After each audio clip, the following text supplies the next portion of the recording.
How to get fragile reasons in Genshin Impact. Hi everyone, in this following video I'm going to show you the ways to get fragile reasons in Genshin Impact. Now, fragile resin is an essential commodity in Genshin Impact. They're hard to get, so players shouldn't use them recklessly.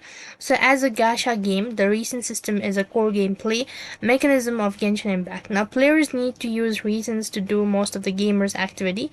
Initially, it wasn't possible to save reasons, so players had to log in every day to spend their reasons, or they would lose that day's progressions.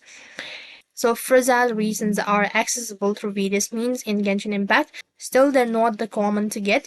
To obtain fragile reason, player can advance through adventure rank labeled the Secret Sakura Tree, finish the Battle Pass mission, or by having a birthday. After the adventure rank 12, players start to get fragile reasons occasionally.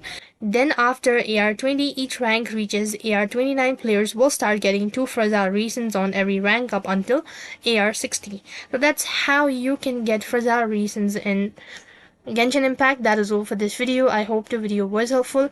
Make sure to like, share and subscribe to our channel. Thank you for watching. See you in the next video.